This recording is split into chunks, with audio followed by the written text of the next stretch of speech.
Okay, I have set my oven to 175 fan, and we are going to be doing another chicken meal. And this one, it's called Forestiere in France, meaning sort of woods, because it's made with bacon. I suppose they're referring to the wild boars when they say Forestiere. I've got here a small onion and quite a lot of chopped mushroom. But when I say quite a lot, in actual fact, it's just 3 mushrooms this size. So you see, they're not that big, but when they chop up, they seem to take a lot of space. Now this, I'm going to be using inside my chicken. This is my stuffing. I've also chopped 2 very large potatoes, and I've done them in little squares. And this is very traditional for what they do when they do this flavouring in France. Obviously, everything I do is not traditional. It's a sort of take on it, if you like. That sort of size. Right, I'm going to let it do its thing while we add some pepper. The garlic is here. That's about 3 cloves of garlic, but I'm not adding that just yet. Okay, it's not going in yet, because it's an important thing to know about garlic. What you do to garlic changes what it is. So if you cut it into little pieces like that, it releases less flavour, but it releases it slower. So because this will be inside the chicken for an hour and a quarter, it will still have a lot of garlic flavour to it. If you grate it, it gives out a lot of flavour very quickly. If you use whole cloves, you get very little flavour out of it. Now, garlic gives up flavour fast. It's very volatile, so once you add heat, it starts to disappear. So I don't want to do that. I want to get it in there quite a bit, so I should be adding that a bit later. If you roast garlic, it goes sweet. I mean in closed roast. And I often do that, as you know. There's a lot of smell at the moment of the bacon. And that's what we want to flavour this chicken. This is not, as you can see, corn-fed. We couldn't find any today unless we paid a fortune. And this one is very plain. It's going to be very boring and very tender. So we're trying to add a lot of flavour, which is what this is doing. Now the reason I'm cooking this for longer is to reduce the liquid. I'm not trying to cook it any further, but I want that liquid to leave my mushrooms. I don't want a wet stuffing in there. You can see the steam coming off. It's a way of condensing it. Now, I'm going to put some oil in here. Right.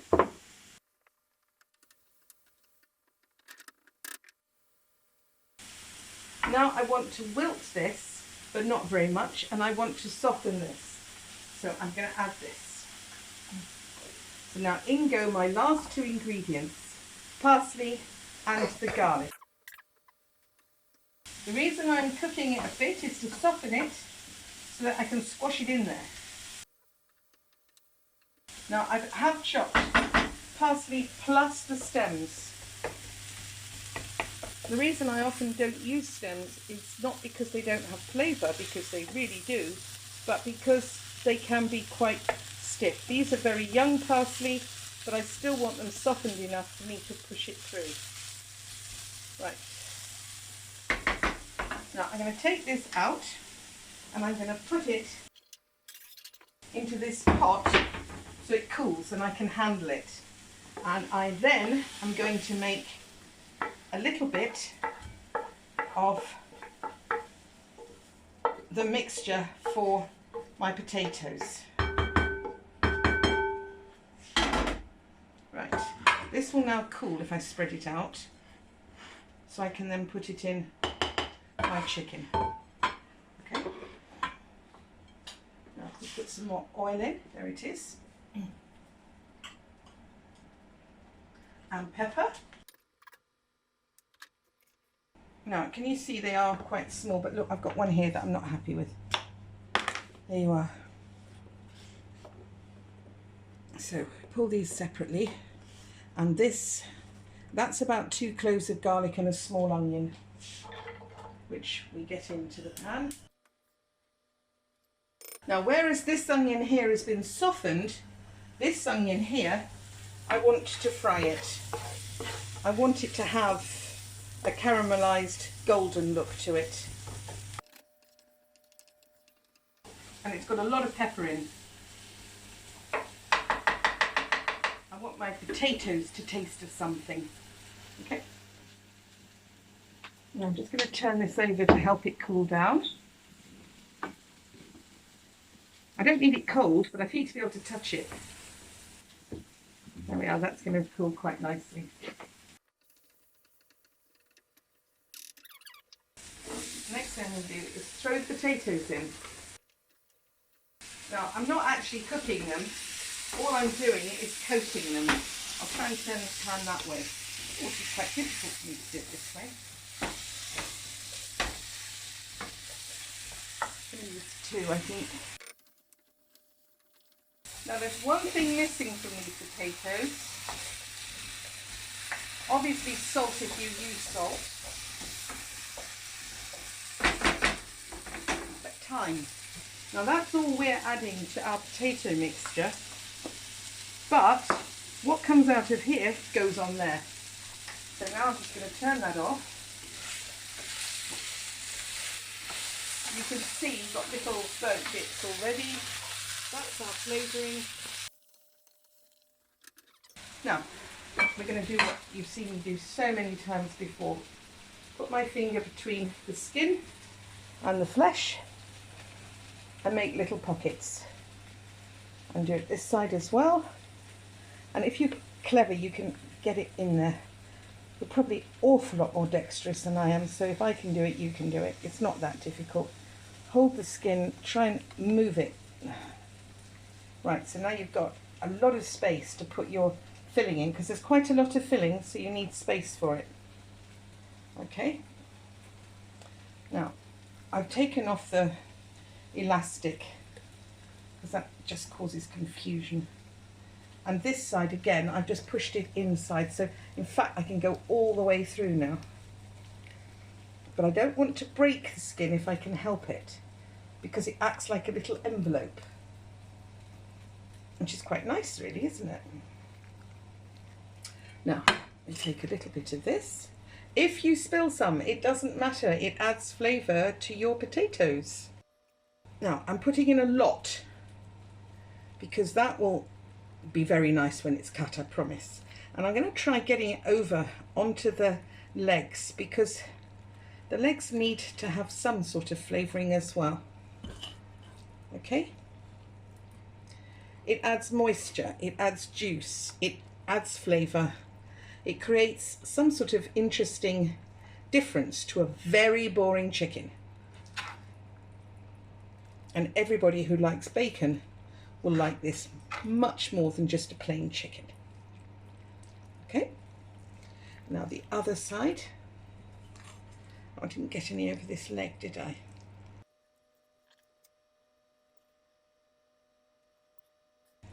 Right, now if we turn it over, I might be able to get a little bit through here. There you are, in there and in there. It is a bit fiddly, but it's not impossible. Right, there you are. We've got a little bit more to go back in. And as you can see, it's beautiful, isn't it? We're going to put it like that there. Turn it. We don't want it to take up too much space. Now we pick these up.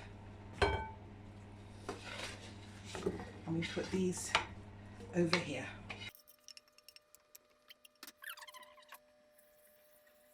Now, as per usual, it's breast side down to protect how juicy I want my breast to stay.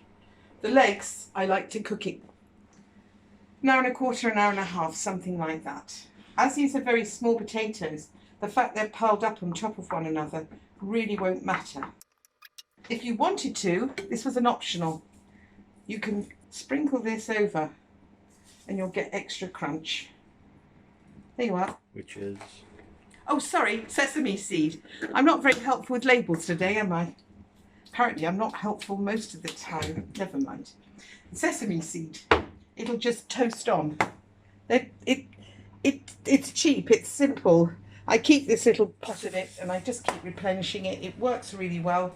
And most people at this point would add a bit of salt. So we're going to pop it in the oven and we're going to come and have a look at it at an hour and a quarter from now. Judging because this is a medium-sized chicken, I think I would prefer it were in for an hour and a half.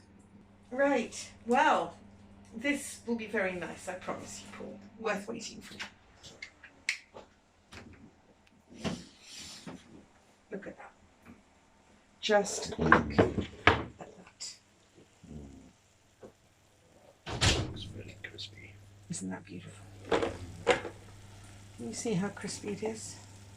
Look. You hear? Now, what you should be aiming for is one side crispy and one side quite succulent. And it should be, I'm not really good at this. I've had a glass of wine. There, now look. Can you see? They are all sort of flavourful and can you see it's a lot more fat in there because it's come out of the chicken, it's come out of the bacon, everything will be flavourful. You see? See? That is what you're aiming for. And you've got this crispy, crunchy side here, and then you've got this flavourful underneath. And that is what you're aiming for. We will take this out and put it on a plate and let it cool down a little bit to relax it. And I always explain this because everyone's too impatient to do it. But protein needs to get a bit cooler because it's like a sponge. As it cooks, it gets hotter and it squeezes and all the juice starts to come out. And if you let it cool a little bit, it's what they call relax, and it will just open up a little bit. And then when you cut it, it doesn't pour its liquid out and it stays moist. This is such an indulgent meal, isn't it? You got your crispy skin that side, and look at that. Just look at that. You wait till I open that up. Look, you can see it's all soft and moist. And this is all full of mushrooms and bacon. That was just 2 potatoes. And it was very simple. What did it take? 8 minutes? Not very long, was it? About that. Yeah. And now, once it's opened up and on the plate, you'll see it looks really pretty.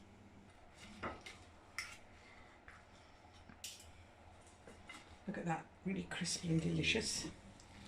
And then, look at this. Oh, wow. It's pretty, isn't it? You hear that as it goes through, all that crispiness? Look at that. There's all your flavourings. So that was pretty straightforward. If you want some more stuffing, I suppose you call it stuffing, I don't know what you call it. If you want some more little bits, they're on there. I'll put them on plates, shall I?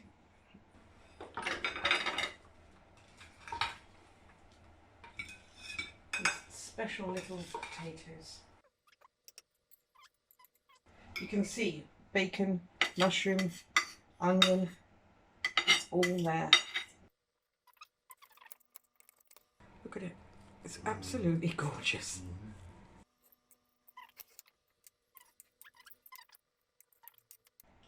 And there is vast amounts of meat left.